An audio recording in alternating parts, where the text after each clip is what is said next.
Buenas, profe, ¿cómo le va? Soy Mojica Zapata Fernando, estudiante de la carrera de Ingeniería Industrial del curso 2D1 de la cátedra Ciencias de los Materiales. Bueno, me tocó hablar del tamaño del grano en función de la velocidad de enfriamiento y por qué mejoran las propiedades mecánicas cuando el material es uniforme. Para comenzar necesito citar el concepto de energía libre de Gibbs, que es la energía disponible para realizar trabajo, es decir, para producir algún cambio. En transición de fase, la energía libre de Gibbs no varía, porque el sistema está en equilibrio, es decir, que delta G es igual a cero.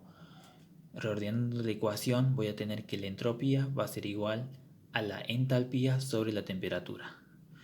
Un sistema está en equilibrio cuando está en su estado más estable, es decir, cuando delta G es igual a cero. Acá voy a tener un líquido estable y acá voy a tener un sólido estable. En esta gráfica tengo a G en función de la temperatura, donde acá voy a tener un sólido estable y acá un líquido estable. Si Tm es la temperatura de fusión. Si disminuye la temperatura, la más estable es el sólido. Y si aumenta la temperatura, acá la más estable es el líquido. Hay un proceso continuo de intercambio de sólido a líquido y viceversa. En esta curva tendré L y donde acá voy a tener un intercambio de calor. Y en este punto, Tm, la temperatura permanece constante porque hay un intercambio de calor, por lo que voy a tener un calor latente de fusión. La solidificación de un metal es un proceso exotérmico, donde ΔH es menor a cero. La solidificación empieza con un pequeño sólido en forma de esfera, el cual debe soportar mucha presión. Es la etapa inicial en la formación de una fase a partir de otra, donde acá voy a tener gráficamente un líquido donde se van formando núcleos, donde se van aglomerando para formar cristales, para terminar formando el grano. Los materiales se solidifican al enfriarse por debajo de su temperatura de solidificación. Cuando se forma el sólido se crea una interfaz sólido-líquido.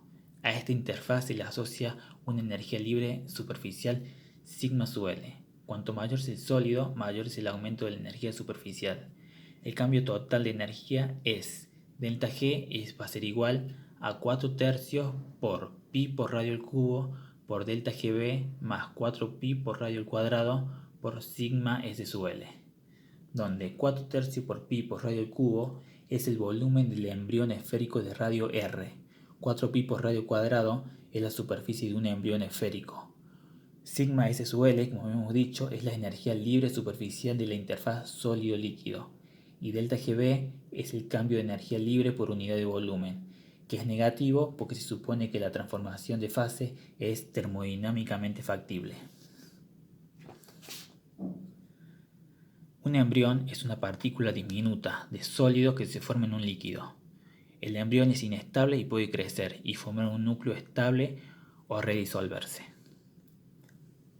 El radio crítico, que se representa como R asterisco, es el tamaño mínimo de un cristal que deben formar los átomos que se agrupan para que la partícula sólida sea estable y comience a crecer. Cuando el líquido está por debajo de la temperatura de solidificación de equilibrio, se considera subenfriado. Acá voy a tener en esta gráfica, observo que la curva celeste me va a indicar la variación de la energía superficial total. La curva roja me indica la variación de delta G y la curva verde es el cambio de energía libre por unidad de volumen. Y donde R es el radio de la partícula. Factores que favorecen la nucleación. La pérdida de energía térmica. La probabilidad de formar grupos y embriones mayores aumenta. Y la diferencia de energía libre de volumen entre el líquido y el sólido. Hace reducir el tamaño crítico del núcleo. Hay dos tipos de nucleaciones, nucleación homogénea y la nucleación heterogénea. En la nucleación homogénea se presenta cuando el subenfriamiento es lo suficientemente grande como para causar la formación de un núcleo estable. El tamaño del radio crítico se determina con 2 por sigma sub L por la temperatura de solidificación de equilibrio en Kelvin sobre el calor latente de fusión por el subenfriamiento cuando la temperatura del líquido es T.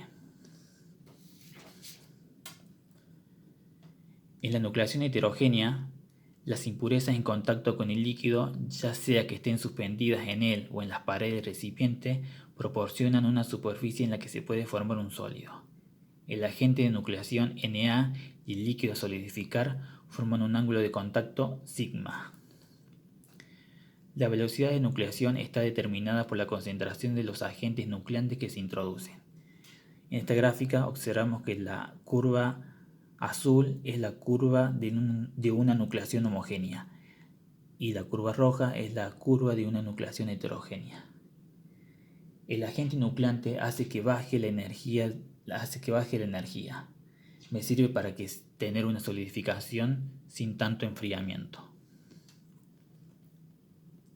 Bueno, acá voy a tener tres tipos de secciones, donde en la sección A tengo una estructura irregular. Es una estructura no uniforme, donde las propiedades de A son distintas a las propiedades de B. En esta es una solución sólida de un aislante. Las propiedades de A también son distintas a las propiedades de B, y la que tenga el mayor punto de fusión va a ser la que va a precipitar primero. Y esta es una estructura irregular, es una estructura uniforme. Aquí se introduce un agente nucleante. Hay una mejor distribución de los granos en toda la sección del molde. Esto me va a favorecer las propiedades mecánicas debido a que va a tener propiedades homogéneas. Básicamente, el proceso de solidificación de metales consiste en un sistema de equilibrio, fuerzas impulsoras de solidificación, formación de granos sólidos, una nucleación y finalmente la solidificación. Conclusión. Entonces, una estructura más homogénea en toda la sección favorece las propiedades mecánicas, ya que al imprimir fuerza sobre el material, las capas o secciones del material se habrán arreglado de tal forma que la estructura global sea más resistente. Muchas gracias.